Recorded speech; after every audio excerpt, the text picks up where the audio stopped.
Some people may think this is crass, ill-conceived and at times possibly hurtful. But what are we talking about regarding this particular outfit?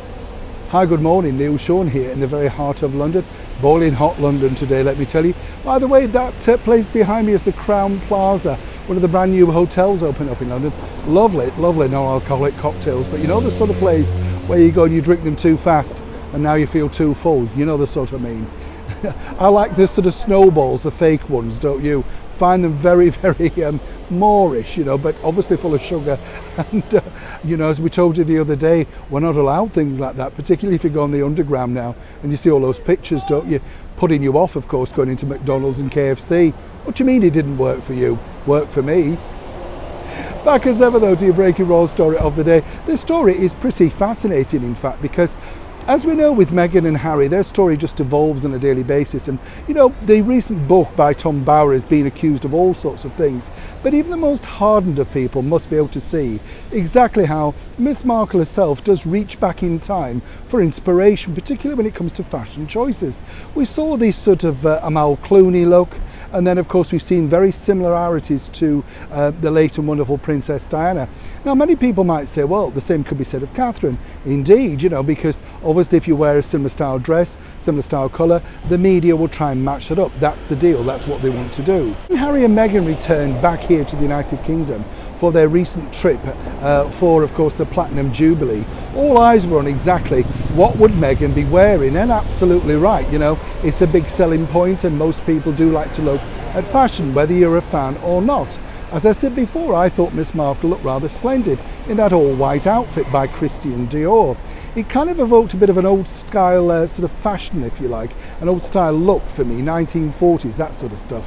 And you really couldn't not notice the swagger as she walked down the aisle of St. Paul's Cathedral. Incredible when you think about it. And then, of course, some people pointed out a similarity to this.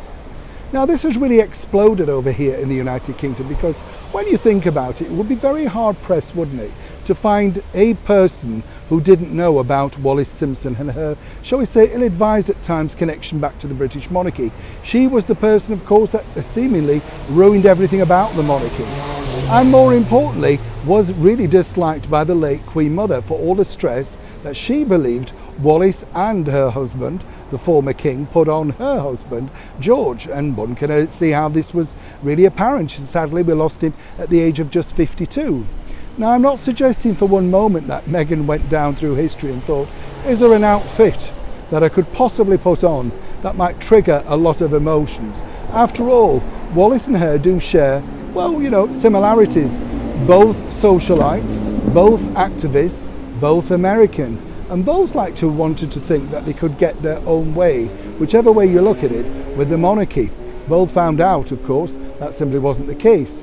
So when this particular picture emerged of Meghan looking exactly the same, bar the hat, of course a lot of people were saying it's a little bit cruel, a little bit unkind. Now, from Meghan's camp, we're told that she didn't know any similarities at all. But what you have to think of is, out in that Montecito mansion, I'm sure her and a team of advisors and stylists went through various looks in order to find the right look for her return to the world stage as part of the British monarchy. But indeed, many are saying she picked a look once again to antagonise the British monarchy. So what did Prince Harry think about this?